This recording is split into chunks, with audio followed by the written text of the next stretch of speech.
اس کے لیے وہ کسی بھی مہرے کو پٹوانے سے دریغ نہیں کرے گا۔ وہ پورے وجود سے کانپ گئی۔ میرے تو رونگٹے کھڑے ہونے لگے ہیں۔ ہمیں صرف ایک آدمی کو تلاش کرنا ہے اور اس سے باز پرس کرنی ہے، لیکن آپ کی باتوں سے ایسا محسوس ہو رہا ہے جیسے یہ کوئی خون ریز مقابلہ ہو۔ سلطان شاہ آپ کا ساتھی ہے اور خون کا پیاسا۔ دوسری طرف آپ کا مقابلہ A2 سے ہے، جو اپنی ذات کو خطرات سے بالاتر رکھنے کے لیے کسی کا بھی لہو بہا سکتا ہے۔ میں تو اب کچھ اور ہی سوچ رہی ہوں، وہ پرخیال انداز میں بولی۔ وہ کیا؟ میں نے پرتجسس لہجے میں سوال کیا۔ اگر حالات اس قدر خوفناک ہیں تو کیوں نہ ہم کنارہ کشی اختیار کر لیں؟ وہ سنجیدگی کے ساتھ بولی۔ دشمن پر غالب آنا تو بعد کی بات ہے، اگر آپ کو کچھ ہو گیا تو کیا ہوگا؟ اس کی پریشانی پر فکرمندانہ لکیریں دیکھ کر میں ہنس پڑا۔ فی الحال تو بڑا کمزور سا رشتہ ہے ہم دونوں کا، پھر ہم مسلمان ہیں۔ ہندو ہوتی تو شاید تمہیں ستی ہونا پڑتا میرے بے جان جسم کے ساتھ۔ وہ جھلا گئی۔ بعض اوقات آپ بلا ضرورت بولتے ہیں، مجھے اپنی نہیں آپ کی سلامتی زیادہ عزیز ہے۔ میری مانو تو تم خاموشی سے کراچی واپس چلی جاؤ، ایسا نہ ہو کہ ایشین سنڈیکیٹ تمہارے پیچھے ایک بھیانک جال بن جائے۔ اکیلا رہ کر میں زیادہ یکسوئی سے اپنا کام کر سکوں گا۔ وہ چند ثانیوں تک اپنی تھوڑی داہنی ہتھیلی پر ٹکائے پرخیال نظروں سے میری طرف دیکھتی رہی اور پھر بولی، اب مجھے بھی اندازہ ہو رہا ہے کہ کہیں میری ذات آپ کے لیے دشواریاں نہ پیدا کر دے۔ اکیلے رہ کر آپ اپنی پوری توجہ ایک ہی محاذ پر مرکوز کر سکیں گے۔ پھر بھی جانے سے پہلے ایک بار میں ایشین سنڈیکیٹ کے لمیٹڈ کے دفتر کا چکر ضرور لگاؤں گی۔ اس ادارے کی طرف سے میرے ذہن میں گہرا تجسس انگڑائیاں لے رہا ہے۔ غنیمت ہے کہ تم نے بہت جلد ہی صورتحال کا اندازہ لگا لیا۔ اگر مجھ سے ذرا بھی چوک ہو گئی تو مجھے قابو میں کرنے کے لیے وہ تم پر ہاتھ ڈال سکتے ہیں۔ میں نے گہرا سانس لے کر بتایا۔ سلطان شاہ اب کیا کرے گا؟ چند ثانیوں کے بعد غزالہ نے کسمساتے ہوئے سوال کیا۔ کل تم ایشین سنڈیکیٹ جاؤ گی تو وہ دور رہ کر تمہاری نگرانی کرے گا۔ میں بھی یہاں سے جلد از جلد واپس لوٹنا چاہتا ہوں تاکہ کسی کو کراچی سے میری غیر حاضری کا علم نہ ہو سکے۔ اس ہنگامی دور میں بھی ایک اہم کام میرے سپرد ہے جسے اب مکمل ہو جانا چاہیے، ورنہ میری پوزیشن محدود ہو جائے گی۔ کون سا اہم کام؟ اس نے حیرت سے سوال کیا۔ کیریئرز کے ذریعے ہیروئن کی بیرون ملک سمگلنگ۔ میں نے ایک بار پھر گہرا سانس لیا۔ اس وقت تنظیم کی ساری سرگرمیاں معطل ہیں، لیکن یہ کام بہر صورت ہونا ہے۔ آدمیوں کا انتظام کرتے ہی مجھے A2 سے رابطہ پیدا کرنا ہوگا تاکہ اس سے بقیہ ہدایات لے سکوں۔ آپ گلے تک اس دلدل میں پھنسے ہوئے ہیں، وہ تعصف آمیز لہجے میں بولی۔ خدا کرے کہ ہم دونوں جلد ہی اس منحوس تنظیم کا شیرازہ منتشر کرنے میں کامیاب ہو جائیں۔ میں اس کی معصوم سی خواہش پر دل ہی دل میں ہنس کر رہ گیا۔ اگر محض بددعاؤں سے بدی کا مٹنا ناممکن ہوتا تو شاید دنیا اس وقت جنت بن چکی ہوتی۔ مکان وسیع و ریز تھا۔ پھاٹک سے لے کر در و دیوار تک ہر چیز سے تزک و احتشام جھلک رہا تھا، لیکن ان سب تاثرات پر ویرانی کا احساس بری طرح حاوی تھا۔ پھاٹک کے قریب دیوار پر چڑھی ہوئی پھولدار بیلوں کے سبز پتوں پر جمی ہوئی گرد کی تہوں سے ظاہر ہو رہا تھا کہ وہاں دیکھ بھال کا عنصر نہ ہونے کے برابر تھا۔ پھاٹک کے سامنے سے گزرتے ہوئے نہ جانے کیوں میری چھٹی حس نے وہاں ویرانی کا اعلان کیا تھا۔ صبح میں نے غزالہ کی دیکھ بھال کے بارے میں سلطان شاہ کی بریفنگ کی تھی۔ اس کے بعد وہ دونوں الگ الگ ہوٹل سے روانہ ہو گئے تھے۔ ان کے جانے کے بعد میں کافی پیتے ہوئے مسلسل غزالہ کو درپیش امکانی خطرات کے بارے میں سوچتا رہا، پھر ذہنی رو میں تبدیلی کے خیال سے اخبار لے بیٹھا، مگر خبریں پڑھنے کے باوجود ذہن میں چلتے ہوئے چرگے کا سلسلہ منقطع کرنے میں کامیاب نہ ہو سکا۔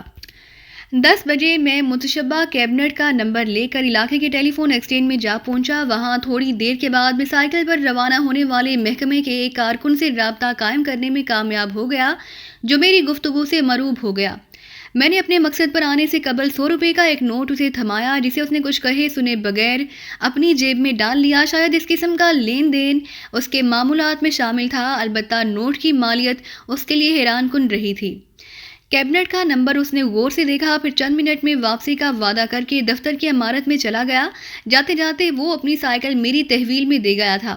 واپس آیا تو کاغذ کے پرزے کی پشت پر 7 نمبر درج تھے۔ اس نے یہ جاننے کی کوشش نہیں کی کہ نمبروں میں میرے لیے کیا دلچسپی ہے۔ اس سے رخصت ہو کر میں نے GPO کال آفس سے نیومیریکل ڈائریکٹری لے کر نمبروں کے مطابق 7 پتے نوٹ کیے اور اپنی مہم پر روانہ ہو گیا۔ یکے بعد دیگرے میں نے ان 7 مکانوں کا جائزہ لیا۔ لاجن میں ایک مسز دلدار بھٹی کا مکان تھا، جو میرے نزدیک ہر قسم کے شعبے سے بالاتر ثابت ہو چکا تھا۔ بقیہ 6 میں سے 5 لان بارونوں کو پوری طرح آباد تھے، لیکن چھٹا اپنے تمام تر